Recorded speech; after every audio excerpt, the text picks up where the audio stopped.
again from WJ Live, powered by the Western Journal. I'm Josh Manning, Deputy Managing Editor for the Western Journal. Joining me today, Grant Atkinson. He is a reporter for the Western Journal, and also Cameron Arcan, contributing writer for the Western Journal and host of Young Not Stupid on the Western Journal. Am I right? Yes, Is that right? you got it. Perfect, 100%. Yes.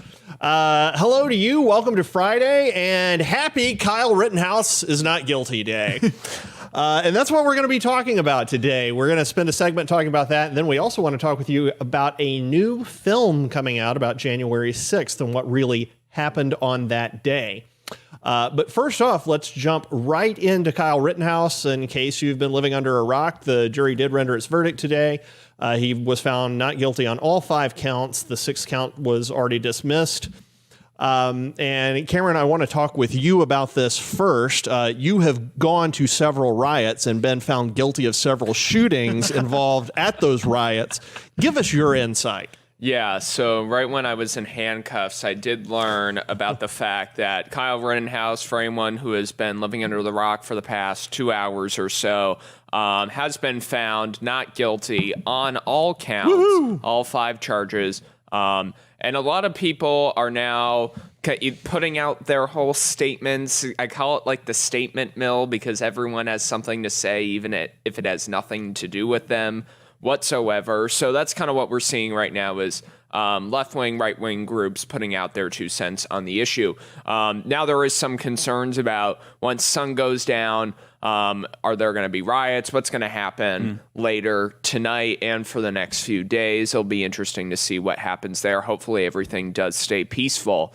But a big cornerstone of this conversation right now after this trial is what were the outside factors that had influenced this? Now, a lot of people on the left are right now arguing that the judge was biased in this, even though he isn't the one that decides the verdict. And they're saying that based on statements that he made about the media and just different comments. I think he had the, what was it? I think it was Star Spangled Banner playing as like his ringtone. Apparently that... It was like God Bless America. Yeah, God Bless America. Oh, racism. Yeah, apparently racism. That meant something to a lot of folks in this case. So I kind of want to know, and then a lot of folks are arguing that the media played a role in swaying this. So I want to know where you guys are at. Do you think that this was a fair, undisrupted trial, or maybe you want to dive into kind of some of the outside aspects that might have influenced this? Well, to get to your first point as far as the judge, I think that in my opinion, there's nothing biased about this judge. I think that people on the left, I'm working on a story right now about Colin Kaepernick, our favorite NFL quarterback, and his reaction to this this verdict of not guilty on all 5 counts for Kyle Rittenhouse. I think, honestly, what the left wants is a justice system where every white man is presumed guilty and every black person is presumed innocent. That seems to me what they want. And any time that there is a justice system working the way that it should, you have a judge. This judge, I've said this multiple times on this show now, he's not biased. He just understands how the justice system in America works. And the left doesn't like the justice system in America. You are innocent until proven guilty. There are certain things that you can't bring up. He didn't like that the prosecution was breaking the rules, bringing up things that he couldn't bring up. And there are too many judges in America these days who let those things slide or who don't know the rules. This guy, for the most part, now, of course, there were some issues that he had with the rules that he gave the jury. There are some things that were a little bit shaky, and I'll admit that. I think as far as the bias, there's no bias there to me. It's just the fact that he is going by the actual American justice system, and I don't think the left likes the American justice system. That's why they don't like him. And see, that's the thing was I was on the fence about this case for a while until I actually sat down and watched the trial for a little bit. And I was talking with some folks who didn't really have a stance on the Kyle Rittenhouse trial or anything like that. And they were like, yeah, the prosecution's doing a terrible job. They were not doing a good job. If you watched it, it looked very clearly like they were grasping at straws to make a strong case for for the argument they were trying to make. And here's the thing, even if the judge did have a bias in this and did have a certain way that he wanted this to go, he's not the jury. Right. He didn't decide that. So it's kind of difficult to make that argument. But Josh, I want to ask you about my second point that I made about how do you think the media played an impact into this? I don't know. It's a good question, Cameron. And we were sort of musing over that in the newsroom earlier today, trying to figure out, did they actually have access to TVs or not? And it appears that they did. The judge simply instructed them to not let what they saw influence them. The verdict itself, to me, is a tribute to or confirmation of the fact that they didn't let the media influence them, because the media certainly wanted to lynch this kid. And all you have to do is look at the media coverage right now after the fact and look at what folks on the left are lining up in lockstep to say about him. So that they came away with a not guilty verdict while being inundated by comments from the media. And I mean, and we have the juror who was walking in saying that the media coverage was just unbelievable. You know, they were aware of this. So I don't know if the media coverage played a role in the deliberations at all. But if they did, maybe we would say it's a distinction without a difference, because the end result was still a not guilty verdict. Yeah, and I mentioned right before the show, Barry Weiss, who used to work for the New York Times, put out a column this afternoon saying that if you were surprised by the verdict of this, it's one of two things. One, you probably weren't watching the trial. Second off, you were probably influenced by what the media was saying, and you can't really be blamed for that, because there's a... It's kind of like if you were trying to stay informed, you were probably misinformed to some degree. Yeah, you know, President Biden issued a statement not very long ago, just a little bit before we came on the air, saying that he was, he respected the jury's verdict, but that he was, angry and disappointed? Yeah, angered and disappointed, I think. and angered, something to that effect. And I absolutely love that, because he admitted elsewhere that he didn't watch the trial. So he's angered and disappointed by a verdict that he the steps to which it's conclusion he never watched. He was a bit busy today, so he was. He did have a colonoscopy today. Or if you ask Don Jr. too. Yeah, so, you know, there are so many people who never watched a moment of it who, you know, if you watched any of it, or if you watched any of the coverage of what was actually said in the trial and what the facts were in the trial, the facts that were presented, it was, I think, pretty clearly not guilty. And we were talking about it, trying to predict what was going to happen right before it was. I think I was maybe the only person in the newsroom who said, I think they're going to find him not guilty. Because I guess I still stupidly have faith in facts in the American justice system. But you're 100% right that the left hates the American justice system because it metes out actual justice. It's not designed to mete out social justice. It's not designed to promote equity. It's designed to promote equality. And it's designed to get to the truth, the fact, not the normative circumstance that the left wants to impose.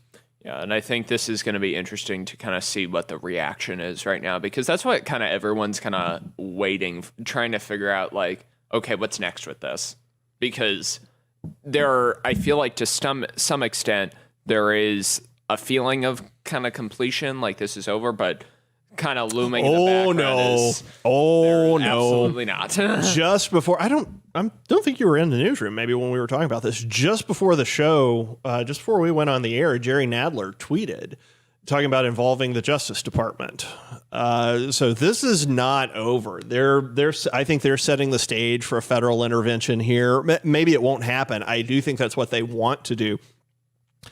And if they get in the habit of doing that, sending the feds in to essentially overturn jury verdicts, then the justice system is shot. No issue. Yeah, yeah, exactly right. That's straight up communism at that point. If you have a jury who finds somebody not guilty, and you say, now if they present some actual evidence as to why they think the Fed should get involved, I'll listen. I don't think it exists, but I'll hear them out. But if they just say, basically, because we don't like the ruling that they came up with, we're going to send the feds in to hopefully change it. Yeah. I mean, that's destroying the American justice system right there. And as far as I know, the most serious doubt cast on the judge was that he made a joke about Chinese food. I think, I mean, there were no, correct me if I'm wrong, fellas, but as far as I know, there were no weighty questions about how well the judge performed, whether or not the prosecution.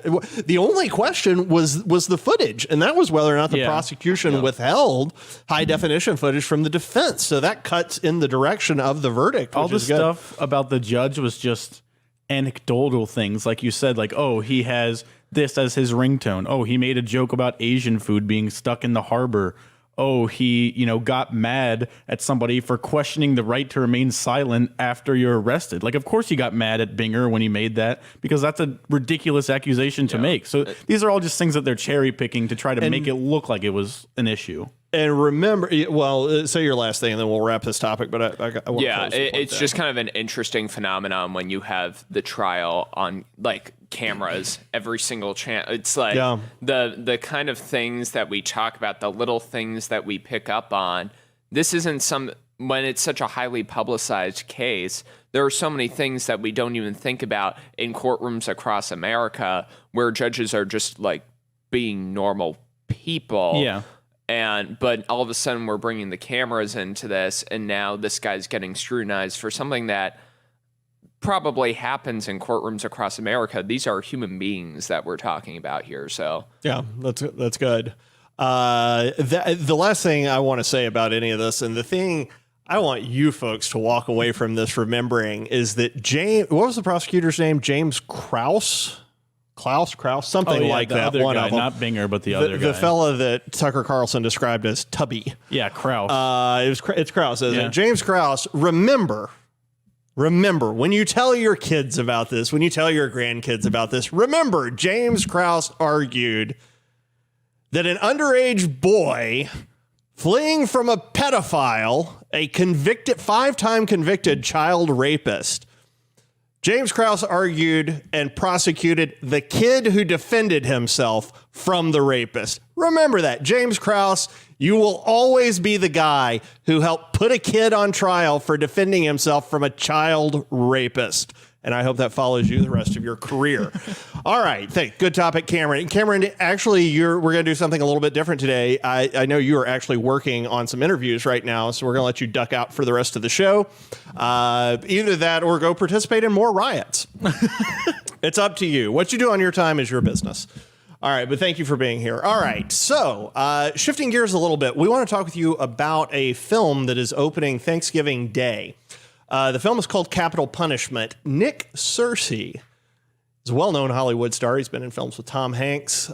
He's been around since the 90s, maybe before, but I know his name was showing up significantly in the 90s.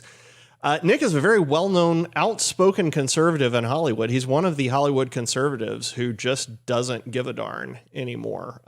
He says what is on his mind.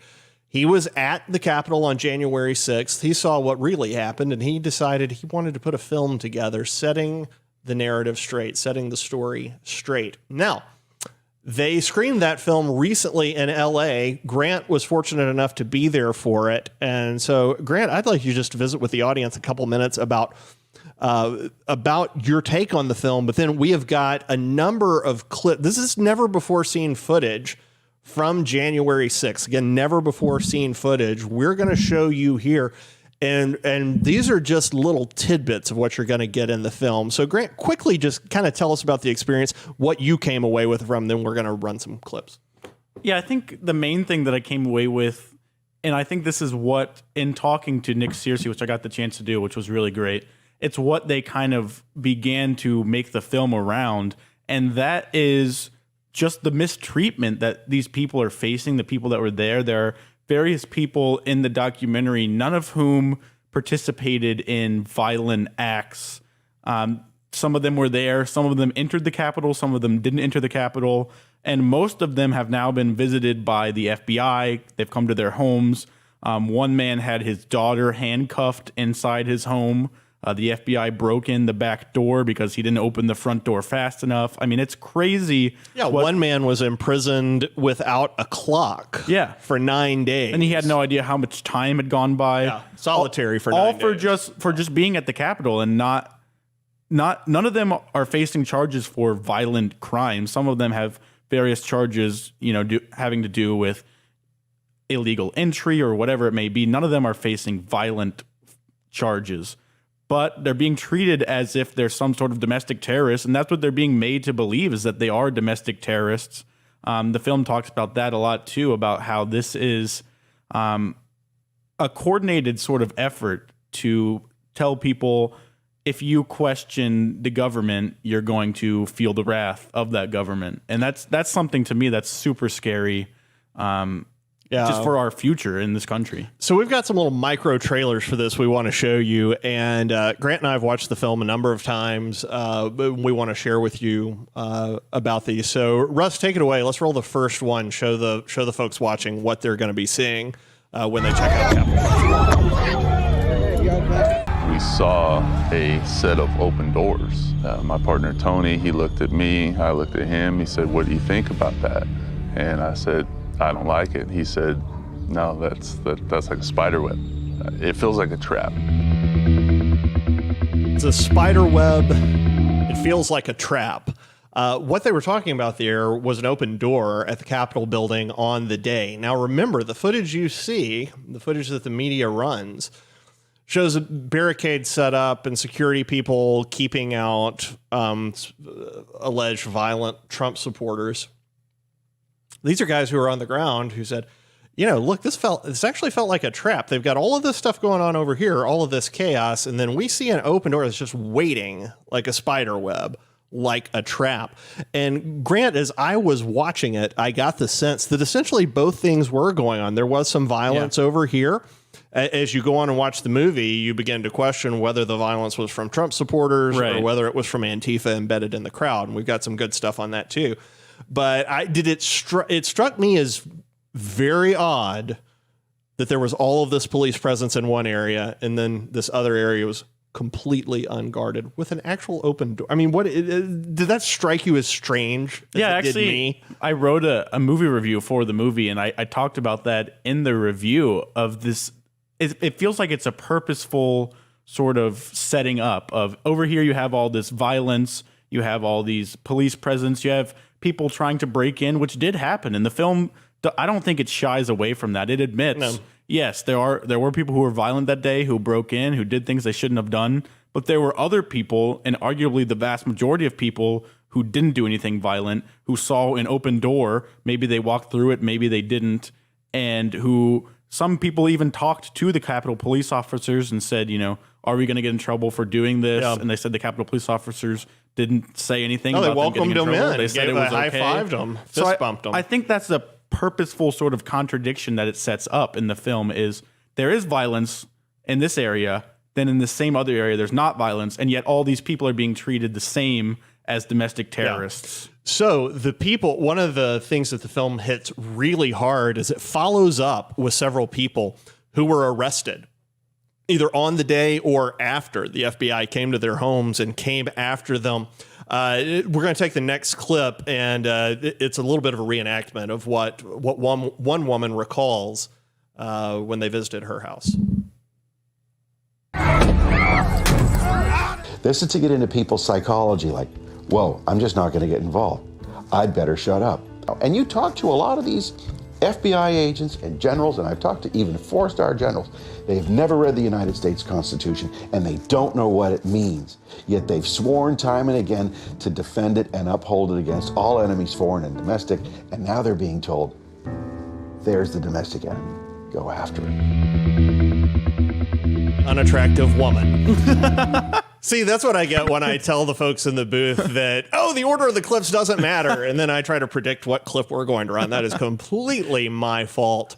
But what we have there, the speaker is exactly right. And it's chilling, Grant, because he says he's talked with 4-star generals. He's talked with people who have sworn and on whom we depend to defend the Constitution, who've never read it, who are not interested in defending it. And essentially they're carrying out a psychological strike on the American people. And when you look at something like January 6th, that is kind of what it looks like. Yeah, I remember I was watching the film. I got to watch it, was fortunate enough to watch it in advance before I went to the premiere. And I was watching it with another member here at the Western Journal who happens to also be my fiance. And she said, I remember at that point, she verbally said, wow. Like when he said, they've never read the Constitution. They're being told to protect America from all the enemies, foreign and domestic. And then they're saying this is a domestic enemy. Yeah. And I think that is what's so scary. And that is what we have seen playing out. This connects to me, in my mind, to these vaccine mandates, to the things that are weeding out conservatives from places like the FBI or like the Army or like wherever is requiring these vaccines. They're weeding out these people who do know the Constitution. Yeah. They're treating the Constitution as if it's evidence of domestic terrorism. They were taking pocket constitutions from people who are at the Capitol. They confiscating them. So you're treating it as if it's this terrible document, but then you're telling people that you should follow it to protect the country. And I think that there are bad actors who are doing it on purpose. I think there are other members of the federal government who are being told that these people are domestic terrorists and they don't know any better, so they go after them. They don't. The education system has failed entirely. And when we talk about the deep state, we're not talking about some cabal of men who meet in a dark, smoke-filled room in D.C. and make all these decisions. That's not what the deep state is. The deep state is the administrative state. It's the people at top levels of the FBI who have been infected with wokeism, who have been infected with leftist ideology, who have been infected with the idea that America is not great. America never was great. America never was good, and that it is up to the government to shift the Constitution out of the way and adjust the country so that it reflects their personal values. That's unbelievably dangerous. Russ, let's run the next clip. And did they say anything to you before they handcuffed you, or? No, I asked them, why are you doing this? Where's the warrant? And they said, you need to step back. You need to step back and give me your wrists. I have guys with flashbang burns on their rug. They flashbanged his house, his pregnant wife. She had a miscarriage shortly after. Flashbang burns on the rug and a miscarriage shortly after. And when you look at these folks, if you looked at the woman who is at the very front end of that clip, and I apologize, I don't have her name in front of me. You can Mrs. see Martinez. I can't remember her first name, but you can see, that's really the face of a domestic terrorist, isn't it? And there are multiple stories. There are about a dozen different versions of that exact same thing happening to people when the FBI showed up afterwards. And remember, these are not people who took a gun to the Capitol. These are not people who, best we can tell, they're not people who hurt anyone. Some of the people who were interviewed for the film actually provided medical support. And you can ask Kyle Rittenhouse how well that turned out. These are not insane domestic terrorists, over the top people. In the Q&A, which you attended afterward with folks who were in the film, my favorite line from that Q&A was when one of the people on stage said, listen, it's the left that wants a civil war. If we go to guns, we lose. Mm-hmm. These are not domestic terrorists. And then you contrast that against what you see in BLM meetings, what you see in Communist Party USA meetings, what you see on campuses. And those people are unbelievably violent, disruptive, and dangerous. Those, if you're going to find domestic terrorists, that's where you're going to find them, not on stage here. Let's run the next one. For a second, I didn't realize that there were about 20 FBI SWAT team members with semi-automatic rifles pointed at my son and I, because I was distracted by the bright red lasers pointed at our faces, chests, and various points on my 4-year-old son and I. Right now, the weight, the entire weight of the government is coming down on trespassers that took selfies. Trespassers that took selfies. That's a pretty good description. By the way, capitalpunishmentthemovie.com. Capitalpunishmentthemovie.com is where you want to go if you are interested in this film. It will open Thanksgiving Day. You can pre-purchase, though. You can pre-purchase your copy of it. You can get a digital copy for $10. You can get a digital copy and the DVD that you can show your family for $25. So capitalpunishmentthemovie.com. Grant, when I heard the description of all of the little laser dots showing up on the woman and on her kids, I mean, that sounds like something you would hear about in the Soviet Union. Yeah, it's crazy. Like you said, these people were at the Q&A at the premiere. I got to talk to these people, and exactly as you said, they're not scary. They're not terrorists. These are families. Clearly not. These are families. The Martinez family, who was the woman that we saw in that previous clip there, I got to talk to her and Tony, her husband. Their daughter was also there. She was the one who was put in handcuffs. And these are just normal people. And each of them also told me, if the FBI had called me, if they had, the government had knocked my door and said, like, hey, we need to investigate you for this, like, they all would have complied. Nobody would have tried to create some sort of big situation if just one person had come and say, hey, we need to investigate this, we need to talk to you. But instead they bring this incredible show of force and they start pointing laser sights at families and they start flashbanging houses. I mean, pregnant women. It's the level that they bring it to. He was right. It's pure psychological warfare against anyone who has the guts to say, are we sure this is what the country should do? Yeah. Anyone who's got the guts to say, I'm not positive about that. Anyone who has the guts to stand up. Roll the next one.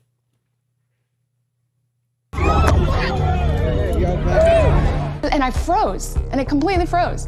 And I leap up, and I just kind of stood there. And then they're like, we're gonna break the door down, we're gonna break the door down. I'm like, hang on. And we're turning around to open the door, and they broke the door down.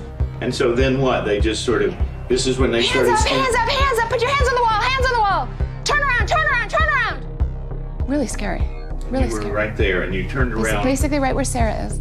You back up against that wall, and they cuffed you right there. Is that giving me a heart attack? Hey, can you imagine that happening to you? I can't. I can't imagine sitting... For showing up at a rally. I'm sitting in my house. Yeah. I feel like if I was there that day, maybe I would have a little bit of an inkling because of the media coverage, but I probably wouldn't think, like, oh, I committed some horrible atrocity, like I'm going to be targeted.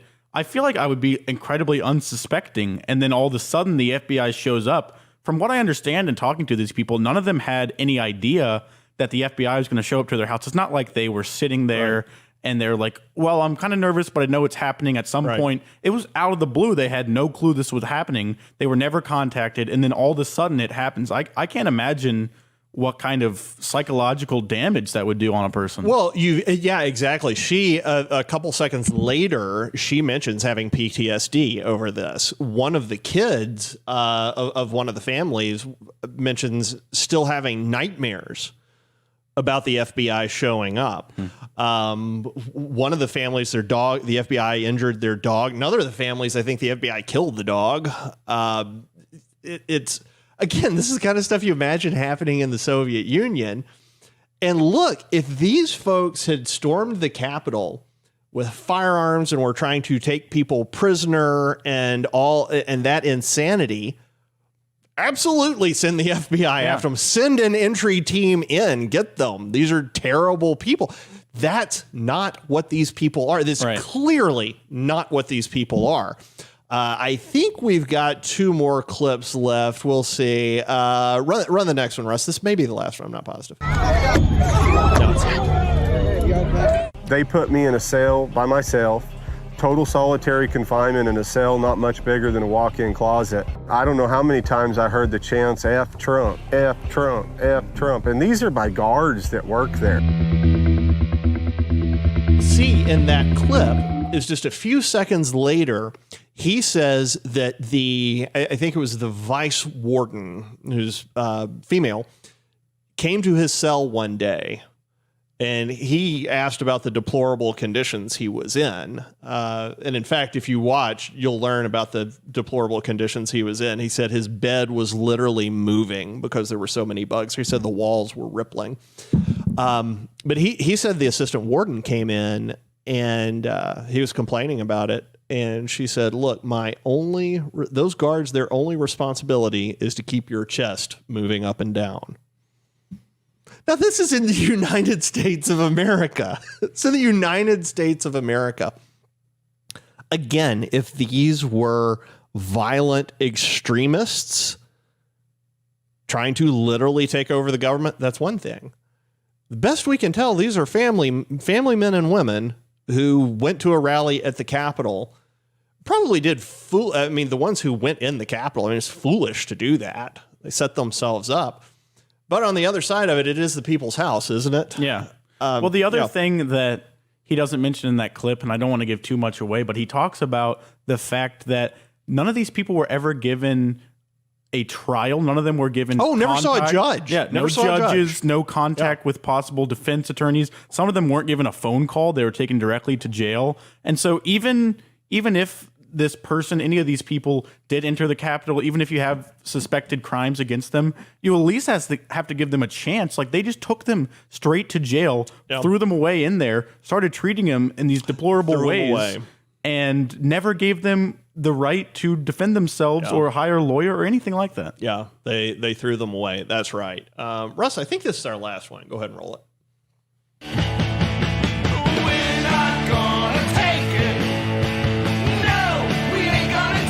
It's no longer a question of saving the Republic, because the Republic is already lost.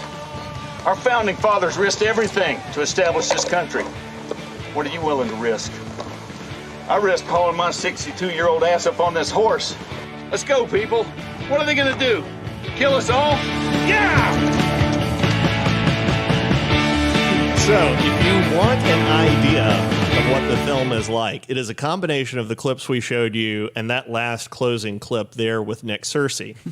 And that is one of the last clips from the movie. That's how he wraps it up. To the song, "We're Not Going to Take It Anymore." And he is right. He's partially right. I don't think the Republic is lost yet. I can understand after making that film how he might think that. But he is right. If we stand together, what's the worst they can do? They can't kill us all. And the way we stand together is by calling out the media's lies, talking to our friends and neighbors, sharing the truth with them, showing up to vote, refusing to be dissuaded, going through the justice system, going through the court system, and handling all of this peacefully. The old expression is the wheels of justice grind slowly, but they grind exceedingly fine. And that is true. It is going to take some time to sort out all of this January 6th mess that these poor people are dealing with. But I think at the end of the day, what we're going to see is essentially a set of dozens of Kyle Rittenhouses. Mm-hmm. And if you watch the, it's not the film, it's the Q&A for the film. If you watch that, you will see at the end, they say that once they get to court, they're going to have, it's either 14,000 or 140,000 hours of surveillance camera footage that they're going to go through that's going to prove what these people did and didn't do. And then the government's going to have an enormous amount to answer for. Yeah. The movie is Capital Punishment. You can get it at capitalpunishmentthemovie.com, capitalpunishmentthemovie.com. Again, you can pre-order now for $10 for a digital copy. If you want, Kyle Rittenhouse. If you want a real copy of it, a DVD copy of it, those are $25.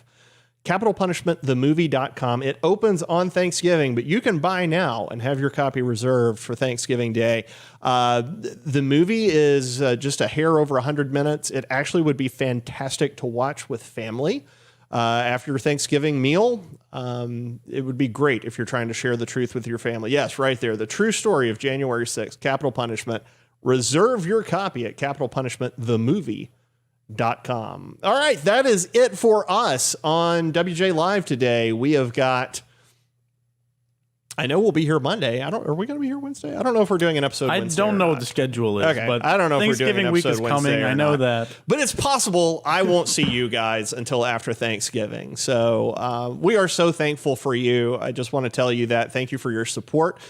Subscribers, thank you for subscribing and directly supporting us. You don't know how vital that is. Every month we have advertisers leave and flee because leftists have put pressure on them. Every month, Facebook, Google, or YouTube try to find a new way to hurt us. Your subscriptions actually help keep us alive. If you're not in a position where you can subscribe right now, don't worry about it. Just keep watching, keep reading. if you do feel led to subscribe, go to westernjournal.com/join. westernjournal.com/join. There are multiple options there you can use to subscribe and directly support the work we do here, opposing the media and the left in America. All right, for Grant, for the now absent Cameron, for everybody else in the booth, happy Friday, happy Thanksgiving coming up. I'm Josh Manning, and we'll see you Monday.